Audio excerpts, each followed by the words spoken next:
하나님 말씀 같이 볼까요? 마태복음 5장 7절.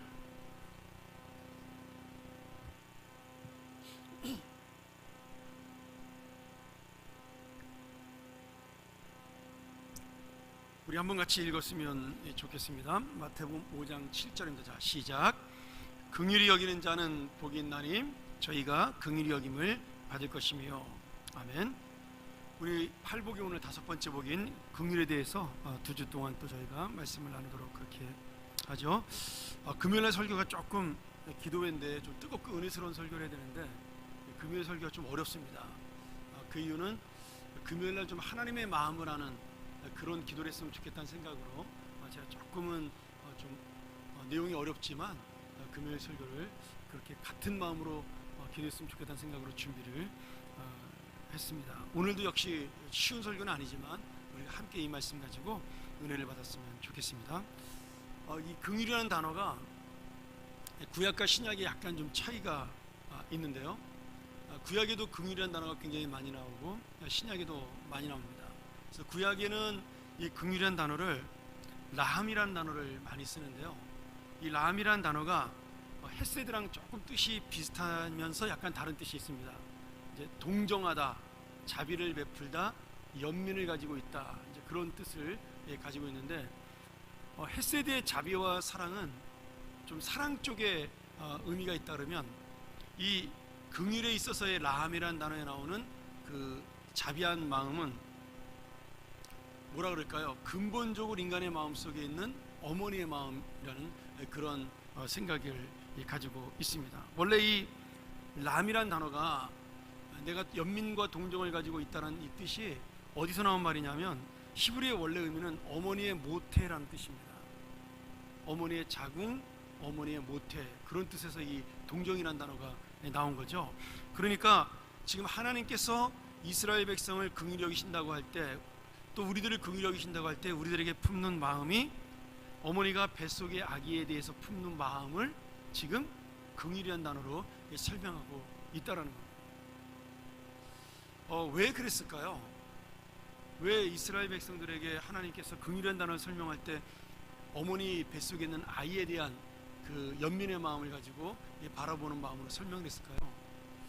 물론 이제 우리가 언어학적으로는 히브리어에 추상명사가 없으니까 히브리어의 모든 단어 명사는 구체적으로 표현을 해야 되거든요. 뭐 만져서 내가 느낀다든지, 그러니까 어떤 그런 육체적인 감각이 있어야지만 단어가 표현되기 때문에 이 긍휼이라는 단어를, 이 사랑이라는 마음을, 긍휼이라는 마음을 표현할 때 어떤 마음이 가장 좋을까를 고민하다가 어머니의 마음, 특별히 그 자기 뱃속에 있는 아이를 바라보는 어머니의 마음을 가지고 설명한 것이 아닐까, 제가 이렇게 한번 추측을 해봤습니다. 모르겠습니다. 제가 그 언어학자는 아니라서. 근데 그것만큼 정확한 의미는 없지 않나라는 생각이 들어요. 우리가 이사야서 49장 15절을 보면, 우리 한번 화면에 같이 볼까요? 이사야서 49장 15절 우리 같이 한번 읽도록 하죠. 자, 시작. 여인이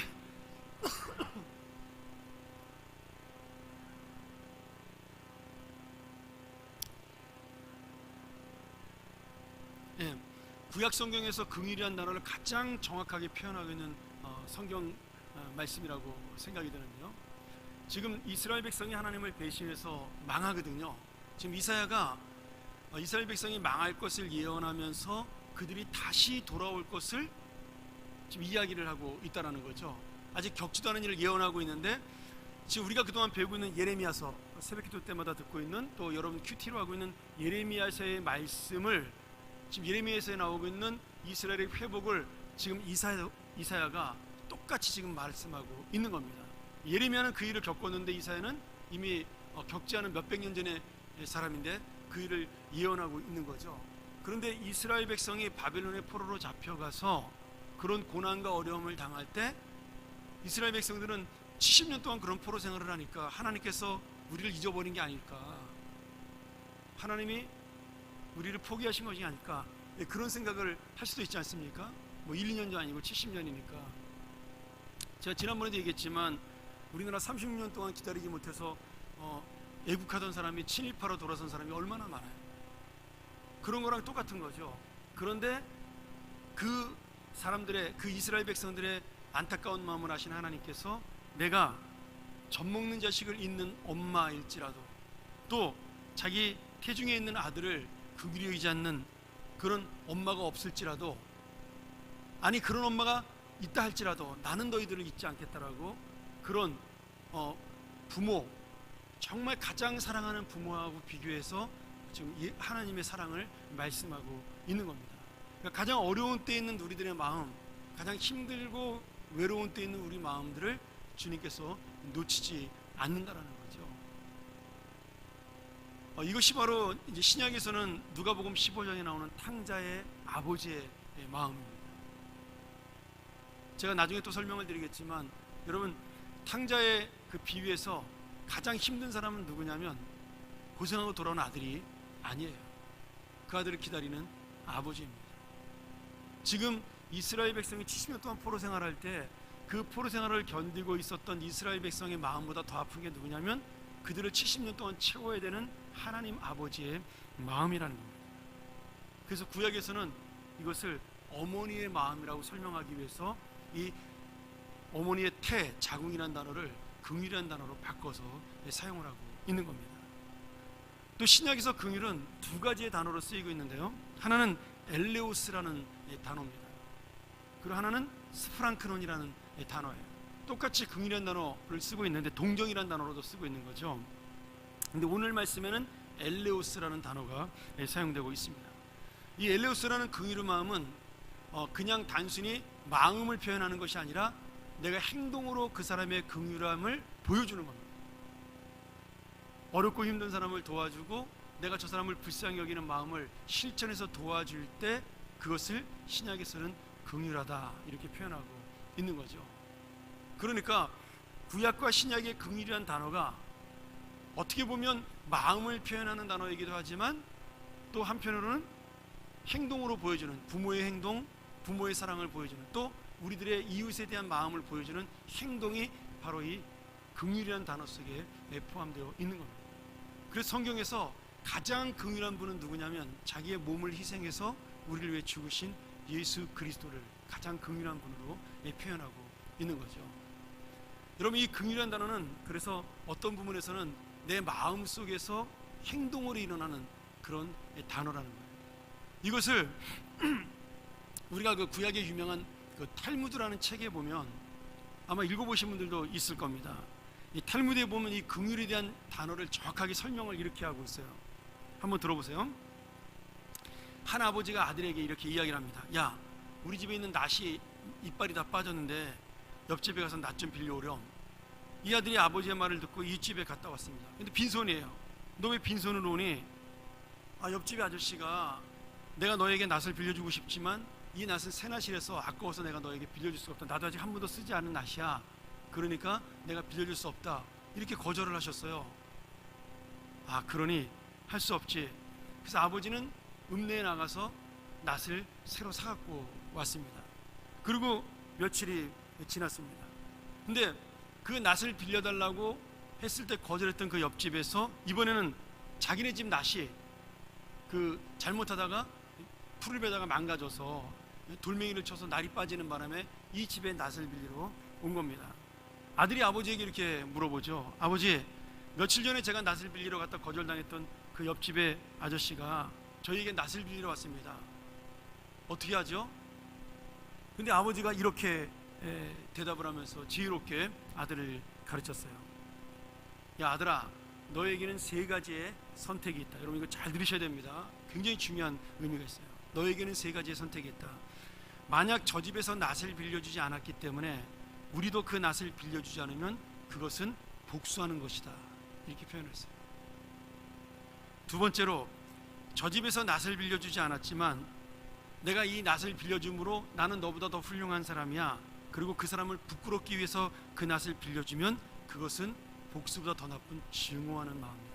이렇게 설명합니다. 세 번째로, 내가 아무런 상관없이 깨끗한 마음으로 그저 저 집이 낫이 필요한 집이니까 낫을 빌려주고 그냥 낫을 빌려갔구나 이렇게 잊어버린다면 그것이야말로 긍휼한 마음이다. 이렇게 설명을 한 거죠. 여러분, 세 가지 다 우리가 가질 수 있는 마음입니다. 뭐 보통 그리스도인들이라면 옆집에서 그렇게 낫을 빌려주지 않았더라도 뭐 제 성격 같으면 저는 그냥 우리 집 낫을 빌려주는데 별로 그렇게 꺼리껴 하지 않을 것 같은 스타일이에요. 그런데 문제는 뭐냐면 내가 이 낫을 빌려주면서 정말 아무런 순수한 마음으로 사심 없이 아유 낫이 필요하세요? 네, 빌려가시죠. 정말 그럴 수 있는 사람이 얼마나 되느냐 이거죠. 여러분, 내가 그 낫을 빌려주면서 하나님 앞에 우쭐한 마음, 아니면 우리 자녀들에게 야 아빠 봐라, 내가 저 집의 사람보다 훨씬 더 인격적이지 않냐? 아니면 그래도 신앙인인 내가 좀 낫지, 이런 마음을 가지고 우리가 빌려주지 않는다라는 것, 빌려주지 않는 마음을 가지고 있는 것이 힘들다라는 것. 제가 가만히 이 글을 읽으면서 생각을 해봤습니다. 나는 과연 세 번째처럼 아무런 사심 없이 정말 저 사람이 낫이 필요하기 때문에 내가 도와줄까, 그런 마음을 갖고 사는 사람일까에 대한 고민을 해봤습니다. 근데 실제로는 제 마음속에 뭐가 더 많아요? 두 번째 사람의 마음이 훨씬 더 많다는 거예요. 내가 목사이기 때문에 내가 참는 거고, 내가 목사이기 때문에 더 사랑을 베푸는 거고, 내가 목사이기 때문에 그 자리에 가는 것이고, 어쩌면은 훨씬 더 많은 일들이 우리가 그것을 생각할 수 있다는 거죠. 근데 주님은 그런 마음이 복수보다 더 나쁜 증오의 마음이라고 말씀하십니다. 그 사람이 나보다 낫다고 생각하는 그런 교만한 마음이라는 거죠. 어제 제가 저희 선배와 친구 목사님들을, 예전에 같이 교회 사역했던 분들은 오랜만에 만났습니다. 근데 이제 그분들하고 이런저런 얘기를 하다가 이제 전부 다 목회를 다 이제 다 25년, 30년씩 하신 분들이니까, 거기에 장로님 한 분이 같이 오셨어요.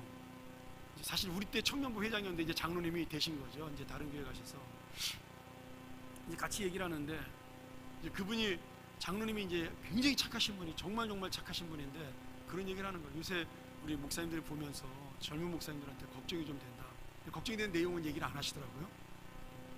근데 저는 그 얘기를 들으면서 그 걱정이 뭔지를 알아차렸습니다.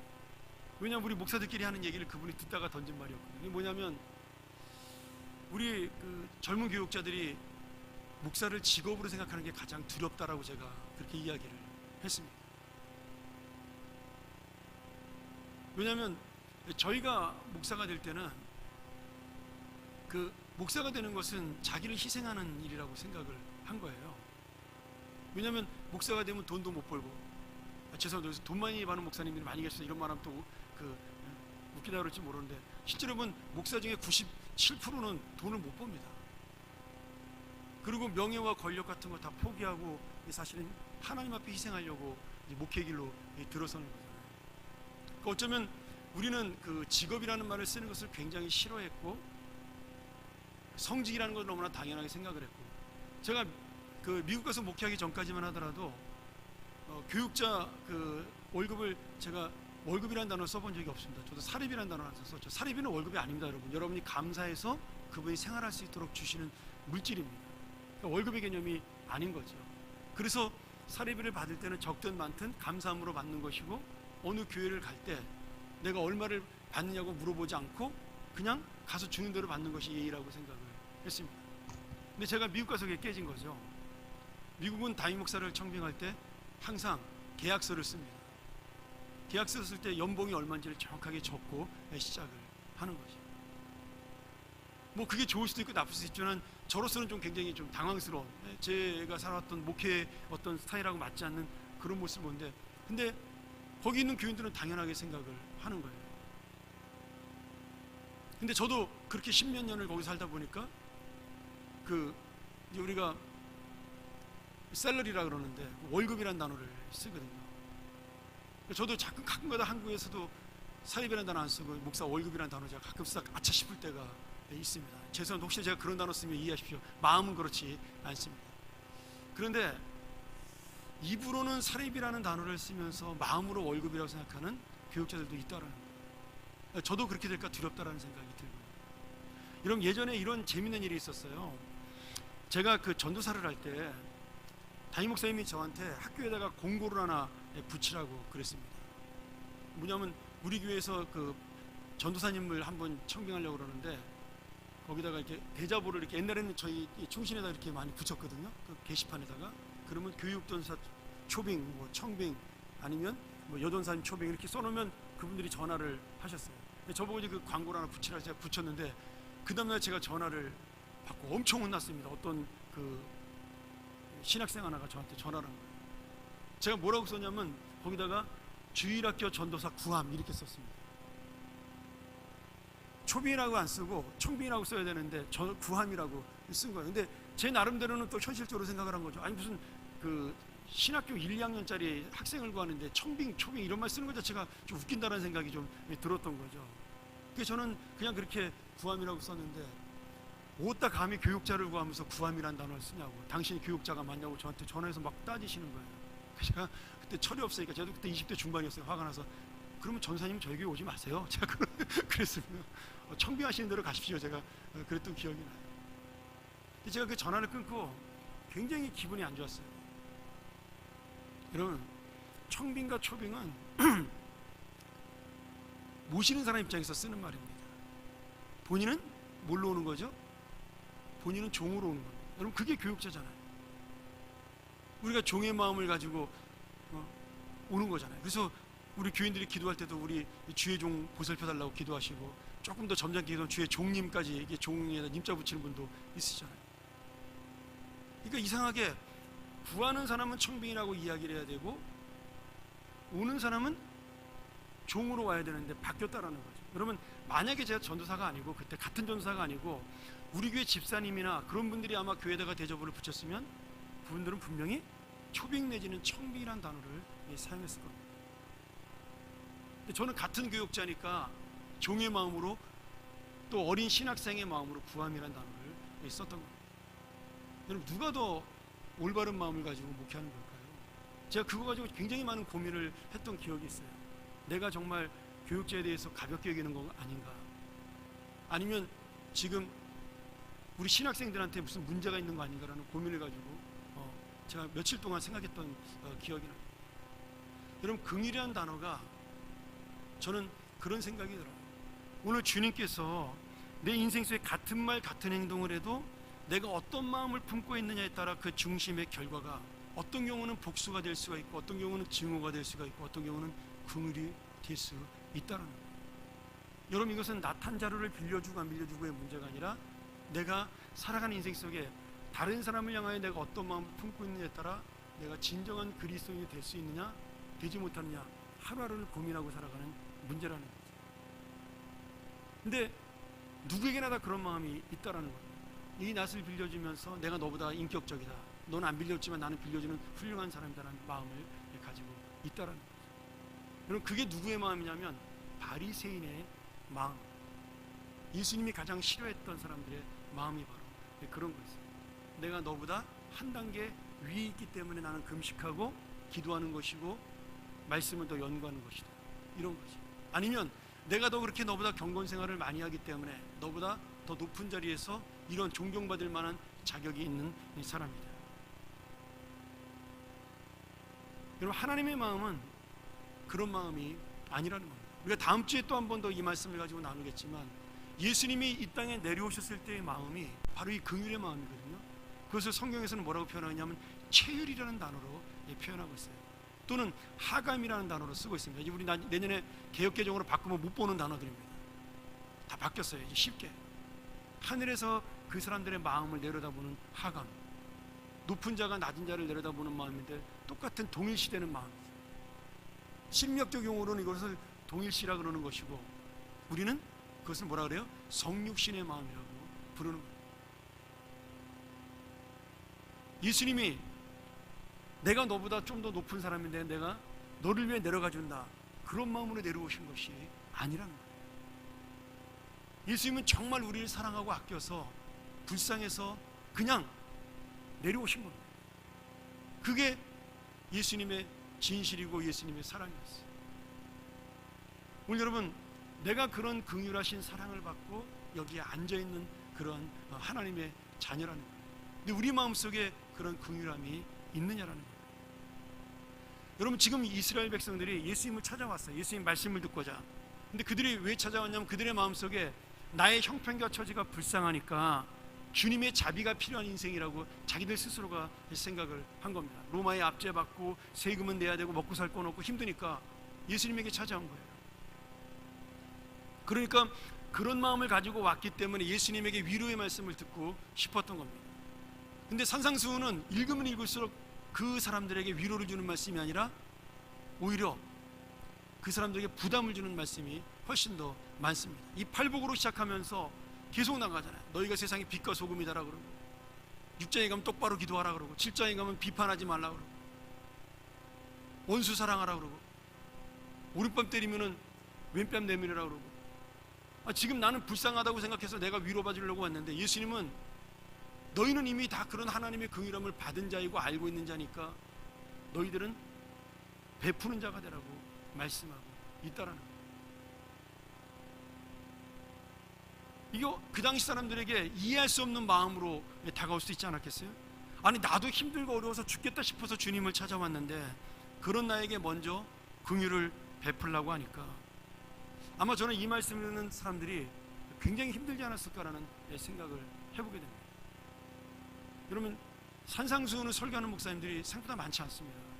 왜냐하면 첫 번째는 당신이 그렇게 사는 게 부담되고요, 너무 힘들어서. 두 번째는 그런 말씀을 교인들에게 전했을 때 교인들이 얼굴 표정이 딱딱해지기 때문입니다. 이건 제가 전해봐서 알아요. 아멘이 잘 안 나옵니다. 너무나 부담되기 때문에. 왜냐하면 다 세상이 힘들잖아요. 누구나 다 어렵잖아요. 지금 가진 사람은 가진 사람대로 힘들고, 집을 좀 많이 가졌더니 세금 많이 내려가서 힘들고, 없는 사람 비싸서 못 사게 해서 힘들고, 다 힘들잖아요. 대학을 못 들어가서 힘들고, 들어갔더니 취직 못해서 힘들고, 취직했더니 승진한 데서 힘들고, 승진했더니 일찍 승진했더니 또 빨리 나가라 그래서 힘들고. 여러분, 이 세상에 안 힘들고 안 어려운 사람이 아무도 없다라는 거예요. 제가 가정마다 신방을 다니면요, 다 평안해 보이는 것처럼 보이지만 그 가정마다 하나씩 전부 다 기도의 제목이 없는 가정이 없고 힘들지 않은 가정이 없습니다. 그건 뭐 우리 집도 마찬가지입니다. 그리고 어려운 일이라는 것은요, 여러분, 재밌는 게 아니죠. 참 어이없게도 한꺼번에 찾아와요. 그렇지 않습니까? 힘든 일은 한 번에 찾아옵니다. 나눠서 오면 내가 좀 이렇게 대비할 수가 있는데 그게 아니라 엎친 데 덮친 데 뭐 설상가상으로 찾아오는 게 힘든 일이에요. 그래서 주님의 긍휼을 바라고 교회 왔더니 목사님이 나보고 긍휼한 자가 되라고 말씀하셔. 이게 똑같은 겁니다. 위로받으려고 왔더니 무슨 위로를 받냐, 당신이 위로해야지, 이런 대답을 듣는다라는 거예요. 근데 여러분, 이게 바로 하나님의 은혜라는 거예요. 여기에 주님의 놀라운 은혜가 있다라는 거지. 여러분, 누가복음 15장에 보는 탕자의 비유에서 보았듯이 지금 정말 위로받아야 되고 불쌍히 여김을 받을 대상은 탕자가 아니라 누구냐면 아버지예요. 그렇지 않습니까? 여러분, 배신당한 사람은 탕자가 아니라 아버지입니다. 돈 갖고 나가서 흥청망청 쓴 놈은 아버지가 아니라 탕자예요. 이놈은 신나게 쓰고 즐기다가 잠깐 힘들어서 아버지에게 왔어요. 얘는 힘들어도, 아무리 힘들어도 그렇게 오랫동안 힘들지 않았습니다. 뭐 시간상으로 보니까 1년도 안 되는 것 같아요. 아버지는요, 탕자가 나간 날부터 돌아오는 날까지, 그가 아버지의 품에 안기는 그날까지 아버지는 날마다 아팠어요. 누가 위로를 받아야 되고 누가 긍휼함을 받아야 돼요. 그런데 탕자가 아버지 앞에 안겼을 때 아버지가 탕자를 불쌍히 여기고 그를 긍휼히 여겼다라는 거죠. 여러분, 우리가 착각하고 있는 게 하나 있습니다. 정말 긍휼히 여김을 받아야 될 분은 우리 하나님 아버지시죠. 그렇게 사랑을 베풀고 그렇게 은혜를 베풀어도 우리는 그 사랑을 날마다 잊어버리고 살잖아요. 하나님은 한 번도 우리를 젖먹이 엄마처럼 잊어버리지 않는다고 말씀하시는데, 우리는 내가 조금만 힘들면 잊어버리고 내가 조금만 좋으면 잊어버리는 게 우리 인생이죠. 정말 불쌍한 분은 어떻게 보면 하나님이시죠. 그런 우리를 믿고 아직도 사랑하고 기다리고 계시니까. 제가 이번 주일날 모세에 대해서 다시 한 번 더 설교를 하겠지만, 그렇게 배신하는 이스라엘 백성들을 40년 동안 기다린 사람이 누구냐면 모세입니다. 물론 중간에 한번 실수하긴 하지만 날마다 배신하는데 모세는 날마다 그 백성들을 기다리고 용서하고 함께합니다. 여러분, 그 이스라엘 백성이 가장 불쌍한 사람이 누구예요? 모세입니다. 어떻게 보면 그 지도자의 길을 가면서 물론 나중엔 존경받지만 살아생전에 수도 없이 돌멩이 맞을 뻔하고 수도 없이 욕먹고 비난받고 그랬던 사람이 모세예요. 아마 목회하다가 이렇게 되면 난 목회 못할 것 같아요. 한 두세 번 잃어버리면 그 누구 말지 모세처럼 어떻게 이렇게 40년을 한결같은 모습으로 그 백성들을 이끌고 가겠어요. 정말 불쌍한 사람이 모세. 그런데 그 백성을 불쌍히 여긴 사람이 누굽니까? 또 모세라는 거예요. 왜 그럴까요? 왜 그렇게 살 수 있을까요?